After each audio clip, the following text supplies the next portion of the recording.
Want convenient banking features like mobile check deposit? Whitney Bank's mobile app has you covered. Start by opening your checking account online at HancockWhitney.com. Then download the app to bank anytime, anywhere. Member FDIC. Major support for Out to Lunch is provided by the law firm of Jones Walker, established in 1937 with over 375 attorneys in offices throughout the U.S., providing a comprehensive range of services to a local, national, and international client base. JonesWalker.com. Additional support comes from Wyndham Garden Lafayette. From Cafe Vermilionville in Lafayette, we're out to lunch with Professor of Finance and Director of the award-winning Burken Road Report's Peter Raschuti. It's business, Acadiana style. Hi, I'm Peter Raschuti. Welcome to Out to Lunch, Acadiana. Around here, there are a number of Holy Trinities. There's the original Christian one, there's the roux, onions, peppers, and celery, and there's the Acadian Agricultural Trinity, sugarcane, crawfish, and rice. In the rice capital of the world, Crowley, Louisiana, the Falcon Rice Mill has been a family business since 1950. It's the only family-run rice mill in the country, and it's the home of Country Cajun Rice. Today, the third generation of the Trahan family, Christine, Fulton, and Robbie Trahan, own and run the Falcon Rice Mill. Robert, welcome Out to Lunch. Well, thank you. Appreciate it. It's good to have you here. Rice and crawfish might not seem to have a lot in common, other than sometimes they're served on the same plate, but agriculturally, they're cousins. They grow in the same field. In Branch, Louisiana, the Fruge family raise more than 1 million pounds of crawfish and grow 9 million pounds of rice a year. Mike Fruge is the owner of Fruge Aquafarms, incorporating Fruge Seafood and CajunCrawfish.com. Mike, welcome Out to Lunch. Great to be here. To complete our trinity, meet Eddie Lewis III. Eddie is arguably the most uniquely overqualified sugarcane farmer in Acadiana, if not the world. In 2007, Eddie was Chase Bank's #1 personal banker nationwide. Eddie sold more bank products than anyone in the country, working out of a branch office in the Albertson's grocery over on Ambassador Caffrey. Eddie then went on to a successful career as a stockbroker at Morgan Stanley. In 2011, Eddie's father died unexpectedly, and Eddie came home to Youngsville to join his brothers on the farm. Eddie, welcome to lunch. Thank you. Appreciate it. Great. Now, Eddie, there are very few farmers in America who know more about business than you. Now that you're back running the family farm, does your experience in the business world give you any unique insights, or are town and country really separate? It sure does, especially with checks and balances, the loans, the interest rates, being able to communicate with different people, so it really, really helps. I would think one advantage of your new career is that in the investment business, you could make a lot of money, but you never felt like you were doing anything. There was but here you really see the fruits of your labor. It's a lot different now. Now I invest in like John Deere, Monsanto, things that I buy. So it's a little bit different from the financial world where you diversifying your products. Yeah, and then you've got a field to see and a crop. What is it now for people that aren't in agriculture? What's the season there? September, August. Okay. You do a lot of planting. And then the harvest is in? Harvest is from October through December, and we're probably going to plant about 700 acres this year. Let me ask you just personal. Why do you burn off the field? It's to get the grass out the fields. It's easier to put the choppers in there and till it and stuff, so you have to burn it to get that debris out of there. Robert, like Eddie, you're in the agricultural business with a background in agriculture and business. You're a CPA, Secretary-Treasurer of the Crowley Chamber of Commerce, and in business you're looking in 3 directions at once: at the farm to buy rice, at the mill to process and package it, and at retailers and distributors in 8 states to sell rice. Each of these segments alone can be a whole world unto itself. How do you balance those demands? Does it divide itself up by seasons, or are you constantly juggling and changing hats? Well, it's a constant deal. We are in a business where there's a crop and there's a crop year and things like that, but the mill runs 12 months out of the year, so I'm constantly in the market buying rice, and then you're selling rice every month. And it is very interesting dynamic. I did public accounting for 8 years, and then I came to the mill, and I was around the mill a little bit, but I wasn't around it a lot. So all I knew was that we just bought this lot of rice and we paid X for it. Then it gets in the mill and goes into 5 different piles. And my question was, what happened to the money? So that's how I learned the business. I just started diving into the books and I started following the trails. And as you go along, you start seeing where you're efficient, where you're not efficient, where things are getting up and walking and things like that.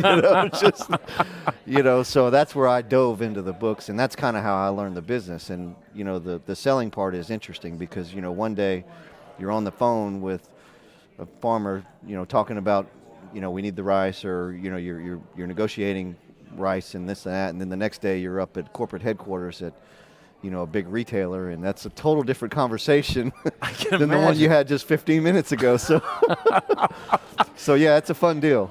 Now, rice, somebody once told me that rice tends to be consumed kind of along the coast of the United States, and then I guess when you got in the middle, it was kind of replaced by potatoes and such like that. Yeah. So the majority of the country is meat and potatoes. I mean, that's what they're going to eat. But if you go into the coastal areas, typically your ethnic groups of Asian, Hispanics, Cajun people, they all eat rice. So you go, we ship retail-wise, we're in, a regional area, but we do a lot of food service, and a lot of it goes down to Florida. It's Cubans, it's Asians, and it's they eat a lot of rice. And, now, when that rice comes into you, it's just raw from the field? Right, yeah. So they'll grow it, farmer will harvest it, and then they have to dry it because the moisture is too high for the mill. So they dry it in their bins, and then once it's dry, we take it in. And all we do, what our process is, we take the hulls off, then it's brown rice, and then we take the bran off, and then it's white rice.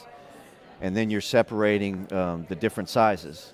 So you're looking, a full kernel of rice is head rice, and then you have a half kernel, which they call a broken, and then you have even smaller, which is a quarter kernel called like a brewer's rice or something like that. So basically, once you mill it, you're making sure all the right rice goes in the right piles because there's different prices for each pile. Oh, okay, right. It's like sizing crawfish or something. Yes. Now, Mike, farming crawfish as a commercial crop is a very specialized business. Most of the crawfish farms in the United States are an easy drive from where we are here in Lafayette, so you're sharing a lot with competitors. A few weeks of unfavorable weather conditions or even an abundance season that everybody is doing well and forces the prices down can have serious consequences. Does being a major producer like you give you more control over the market, or does it just mean you have more at stake, upside, and risk? Pretty much you just have more at stake. You don't feel like you're running the market. No, Mother Nature drives the market, for certain. I mean, one year you can have crawfish in Thanksgiving, the next year you don't have crawfish until March, and that's all weather driven, and it's driven by the weather we had the previous summer in some cases. We have a really dry summer, a drought conditions in the previous summer, crawfish are going to be really late. If you have a wet summer, and we could sit here all day and talk about the weather, but weather definitely drives crawfish production. We create an environment to become favorable for Mother Nature, but if she doesn't cooperate, we could be in big trouble. And then you get crawfish from the farm and then crawfish from the basin, right? The kind of two different crops, driven by two totally different mechanisms. The water level of the Mississippi River drives that crop. It can be abundant or it could be zero. The only year that the farms were zero, and they weren't really zero, but there was a year where we had a combination of drought and a chemical that got accidentally put into the fields, pretty much wiped out the entire crop. That was, I think, 99 or 98, somewhere in there. But we got to ask the big question, the competition coming in from abroad. Mm-hmm. Where? Well, that's a kind of a different line. Back in the, I'm lost track of time, but when the Chinese product hit the market, that pretty much devastated the peeling operations, and they've never really recovered from that. So, but what happened is that this giant live market took over. If you went to Houston, Texas in 1980, you probably wouldn't have found any crawfish. And today there's a crawfish boiling house on every corner. Here locally, I don't know how many crawfish boiling houses there are. And what drove that? Why did people get into this business?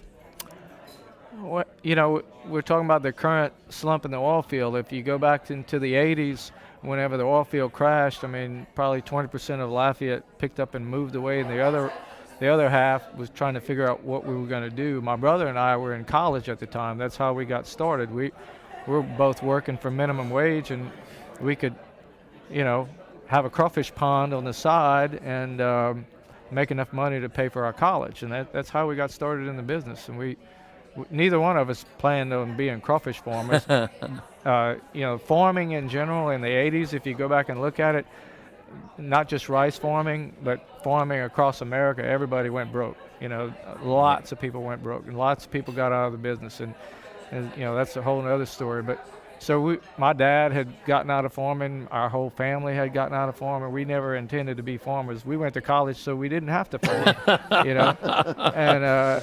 And it was not a good prospect. But and yet crawfish sort of paid the tuition at UL, I guess, well, for you. Crawfish was different. Crawfish was a new and upcoming hobby that became viable as a commercial business. And, you know, it's a very difficult business. You know, there are not a lot of big, huge money people in the business because it's so difficult. But from a, you know, entrepreneurial level, it's low cost of entry. So, you know, thus a lot of crawfish farmers have made the switch. Eddie, let me ask you, what do you think of the general business climate in Acadiana? Because you've kind of been on both sides.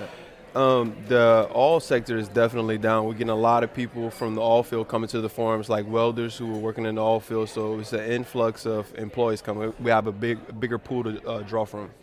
And you guys kind of the same thing in terms of labor? Yeah. Definitely. I mean, totally, yeah. We get people in the office every day asking for job applications or things like that. I mean, it's just, the labor pool is just so much bigger now. But when things are good in the oil field, that's very tough competition for labor, Yes. I imagine. Yes. Almost impossible. Almost impossible. Definitely. Beyond tough. I have a question for you. How did you take crawfish online? My wife is from Miami, Florida, and that's kind of how it probably got started, because we would go there and do crawfish boils, and you know, somebody that was at one told the next one, etc., and then the next thing you knew, we were doing crawfish boils every other weekend. It became a job, really. And then she and I moved back.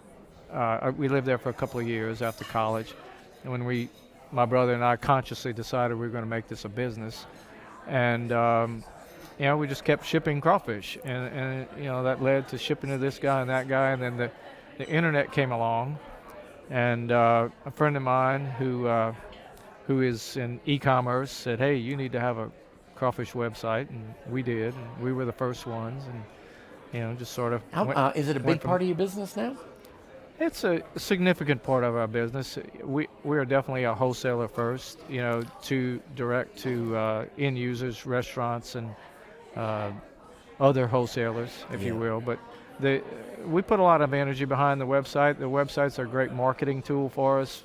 You probably found us because of the website. Yeah, that's right. You know, so lots of other people in our wholesale business find us because of the website. So we put a lot of energy behind it. We just came back from Boston because you did the seafood show you mentioned. The seafood show, right. Now, Robbie, what about a lot of people will listen to the show that don't understand this, but how's this connection between that same farm growing rice and then the crawfish crop? How does that work?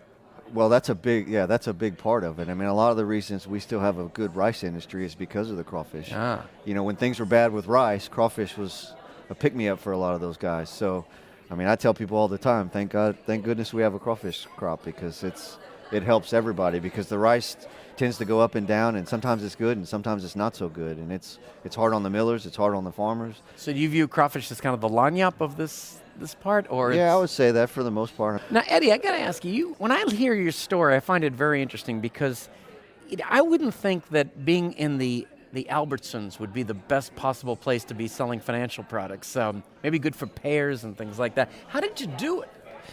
Really, it was just an influx of people in the stores. I was very friendly. I would walk the aisles. I would talk to everyone, just helping people, whatever they would need, you know, communicating with them. So I would get a lot of referrals, same business, stuff like that. Wow. And what were you selling? Was it stocks or insurance, or what were you doing? It was doing? mostly like loans, credit cards, checking, savings accounts, and also investments also. Wow, I just can't picture this. I had an office in a tower. I can't imagine doing this in an Albertsons, but you did it. Very unique having people walking around with groceries and you're talking $1 million deal, how to invest and diversify your portfolio, and doing home equity lines of credit at the same time. So it was very weird talking in the house about money. But nice pineapple. You might want to buy stock in Del Monte or something like that. Is there such thing as a bad rice season? Yeah. Well, yeah. And would that be because of pricing, or is it sometimes a little bit of both? Problems? I mean, you have, the weather is a big deal, like with that deal. So sometimes you have good growing conditions, and the crop is just a bumper crop, and you have on a miller's side, you're trying to produce the most head rice that you can in a certain time. That keeps your costs down. Yeah. Well, some years the millings aren't that good, just from weather or whatnot, so you're milling twice as much and making the same amount as rice as some year. Or some years the millings are great, and you're just pumping that baby through, and you're running half the time, and you're like, man, we're just twiddling our thumbs here. But no, I mean, so that, there's that part of it, and then there's parts of, when markets go up and down. The U.S. crop half of it is exported. So the rice market price really is driven by export. So if there's not a lot of export rice, then we have a glutton of rice on the market, and that's not good for anybody. I mean, that's just an uncomfortable situation. Now, Eddie, same question on the sugarcane. Where's your sugarcane going? The sugarcane is stored at St. Mary's Sugar and Cajun Sugar Co-op. We store it and we sell it every 2 months, 2-month contracts. So where do you sell it to? We sell to Domino, different places in New Orleans, and from there it goes to the retail stores. Ah, okay. So you're one step removed. You actually are talking to the grocery stores. Yeah. I mean, I go to all of them. I talk to the buyers and sell them, and and then 10 minutes later and get out of the meeting, I usually got to call somebody or booking rice or whatnot. Now, one of the things that appealed to me when I found that we're going to have all three of you on is you all work with your families. Yeah. And I happen to know from teaching at a business school, sometimes that's great and sometimes that's not great. How do you do it? Patience is definitely a virtue. Just taking it easy, listening, being able to communicate. A lot of meetings. Meeting a day in the morning, first thing in the morning, set an agenda, set a schedule, and that helps out a lot, communication. Definitely a lot of patience. You've got a history with these people. You remember when they were little. And Exactly. A lot of emotional luggage. What about yourselves? Well, it's been good. I mean, it's different. I mean, before I came back to the mill, I wasn't with family. I mean, I was at a firm. Like a Big Four accounting firm. Yeah, right. Yeah, I was there, and I mean, so I had the corporate background. And my sister that works for me, she's a CPA too. And I ended up moving back and working, and after about a year, I coaxed her into coming back. So that's kind of how that happened with us. She was in Texas too, and so we ended up getting together, and it's been good. I mean, it's not, every day's not a rosy day, that's for sure, but we make it work, I know the feeling. Yeah. And you're over with your brother. Yeah, I would say a lot of things they're saying, but separation of duties, Oh, okay, yeah. People always ask me how do my brother and I do it. Now, we can get into it every once in a while, but I always tell everybody he's the farmer and I'm the salesman, so all right. He does the physical production, I'm in charge of the books and where we go to market and how we go to market. I market the rice, the crawfish, all of that. I run the office, So, we all know our jobs. That's it. We have a lot of meetings. Yep. Just what he was talking about earlier. We have a lot of meetings. We're I'm usually dragging them to the meetings, but that's but we have a family business division at the university, and I asked them once. I said, "What do you teach over there? Is it like half finance, half accounting?" And they said, "No, it's a third finance, a third accounting, and a third psychiatry." It's like out there. But sounds like you guys have figured it out. That is true. Well, it's an interesting deal because when my sister and my brother-in-law came, and he was really good in operations, and I'm good on the financial side, and so that's kind of how it all happened. I needed help. I mean, I couldn't physically do it all. So when they came, they both found their spots, and it helped out a tremendous deal. So I think we all have something in common here. I like the fact that if you were missing something, like in Eddie's family, you'd tell your sister, go out and marry an accountant. We need an accountant. Bring him in. There's, Sometimes Yeah. it works like that. Yeah. I think you have to consciously want it to work, though. Okay. I know, Exactly. I know a lot of families who don't get along, who've tried to have family Yeah. businesses and it doesn't work. But if you want it to work, and you Yeah. might get into it every once in a while, Yeah. but then you sort of take a deep breath and say, no, I'm better off. you know? Exactly. That's Yeah. that is great. It's time we're going to do the checklist. This is a little part of the show where we take a break and ask you a quick question that you probably wouldn't find on a loan application. So I'm gonna start with Mike. What is your trick for staying positive? I married my wife. Really, that Yeah, like literally. She is the most positive person I know.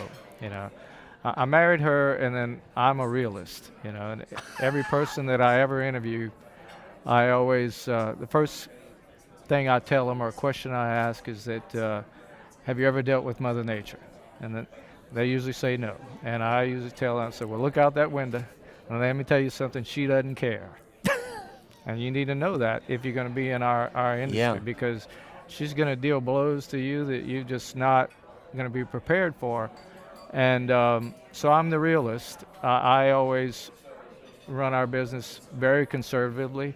We were talking earlier about rice millings. You think you have your rice crop made, it's sitting in the rice bins, you've dried it all out, everything's great, and you can kind of do an estimate. But if you ship it and you mill 50%, you've just had a disaster. And you didn't know it until maybe a year later. that's where a positive wife comes in. That's when the positive life comes in. Now, Robbie, what did your parents do for a living? Well, my dad's actually a pharmacist. He had a drugstore for like 30 years. In And- Crowley, Yeah, or- well, uh-huh. in Jennings. Yep. And then my mom's family was the mill. My grandfather ran it for one time, then he passed away, and then so they got in the rice business later on. And then there was 5 of us, and we had 3 CPAs in the family. So we have a lot of different type of deal. But yeah, my dad ran the mill after being a pharmacist for 30 years, so it was kind of an interesting dynamic of So how they it all were worked. entrepreneurs and all, right? Yeah, From the yeah. start? He kind of always had his own deal, and then when he jumped into the mill, he was kind of the same way. I mean, he wasn't as much of a financial person as I was, Right. but he knew how business worked, and he knew that's what it was a challenge to him, So we kind of did the same thing when we jumped into it. So Wow, Yeah. it's funny. I find entrepreneurs, even when things don't go right, they still have another idea in their head. They don't want to go to work for anyone else. Yes. So it's something. Now, Yeah. Eddie, who has been the most helpful person in your life in terms of getting you where you are today? I would probably say my father, who passed away in 2011. He taught me love and compassion, how to treat your employees, how to treat your family, how to be straight up, how to be honest. So I would say my father and my family in general. Now, you hear your story, you hear a lot in business where the son or daughter was out doing something else and then, a crisis occurred. My father never wanted me on the farm because he was like, you can go to college and you can work 40 hours a week compared to 80 hours a week. So he didn't want me on the farm. He sent me to college to find another job, which I did. And I always fought to get back on the farm, and he would never let me back there. Oh, that's and interesting. I was in banking. I was a stockbroker. I did all that. So the minute he passed away, I kind of knew what to do. We was going into the season where harvest was over, and you have to make your operating expense loans.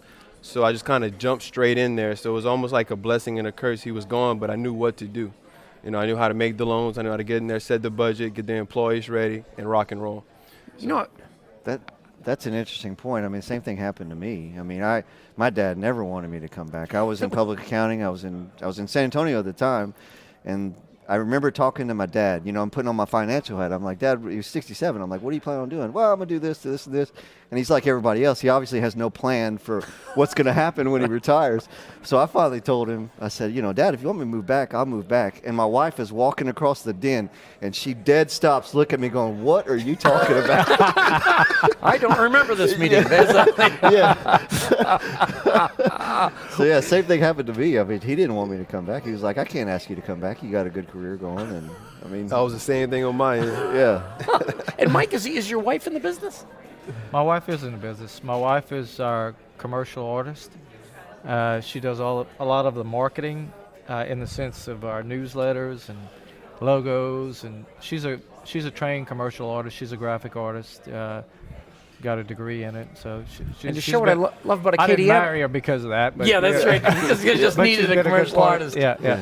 And the thing I love about Acadiana is you said earlier in the show that your wife did your Yeah, the artwork for our bag. I mean, when we were designing our bag, she was there. She's the reason our bag looks so good.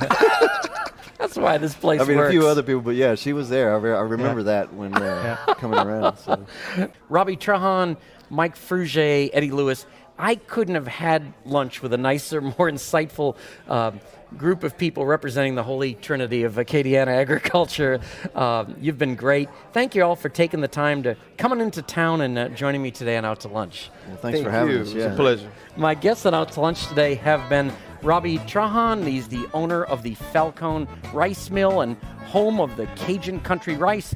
Mike Fruge, he's owner of Fruge Seafood and CajunCrawfish.com, and sugarcane farmer Eddie Lewis III. You can find out more about Robbie's Rice, Mike's Seafood, and Eddie's Sugar by following the links on our websites, krvs.org and itsacadiana.com. Today's show is recorded live over lunch at Cafe Vermilionville in Lafayette. Cafe V is open 6 days a week for lunch and dinner with a courtyard that really sets the scene for fine Louisiana cuisine.